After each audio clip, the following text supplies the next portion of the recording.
এতদিন শিক্ষা দুর্নীতির প্রাতিষ্ঠানিক কাঠামোটা ধরা পড়ছিল, এখন শিক্ষাক্ষেত্রের যে জঘন্য কুৎসিততম একটা নিরাপত্তাহীনতার ছবি সেটা কিভাবে প্রকাশ পাচ্ছে দেখুন। মেয়েরা কিসের জন্য এই সমস্ত প্রকল্পের সুবিধা নিয়ে কোথায় যাবে?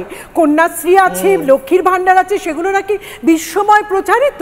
তাহলে বিশ্বময় প্রচারিত যে সমস্ত প্রকল্প, সেই সময় আমি আস্তে আস্তে দেখছিলাম যে নারীর সম্মাননার জন্য এখানে বিভিন্ন শাসক দলের পক্ষ থেকে নানান পুরস্কার দেওয়া হচ্ছে, তার ব্যানার টাঙানো।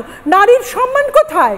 তার শিক্ষাক্ষেত্রে, তার নিজের কলেজে সেই দলের সঙ্গে যুক্ত মেয়েটির কোনো সম্মান নেই। আসলে একটা ভয়ের পরিবেশ তৈরি করা হচ্ছে, যে ভয়ের পরিবেশটা তৈরি করা হচ্ছে এবং যারা করছে তারা সরাসরি শাসক দলের সঙ্গে যুক্ত। তারা মনে করছে তারা যে কোনো কিছু করতে পারে, তাদের সেই অধিকার দেওয়া হয়েছে, তাদের সেই অধিকার, তাদের সেই স্পর্ধা তারা অর্জন করে নিয়েছে। এই 14 বছরে প্রত্যেকটা ঘটনার মধ্যে দিয়ে তারা প্রমাণ করে দিয়েছে যে তাদের জন্য কোনো শাস্তি এখানে নেই। এই রাজ্যটা হচ্ছে তাদের, ধর্ষকদের একেবারে বিচরণ ক্ষেত্র, তারা যা খুশি করতে পারে।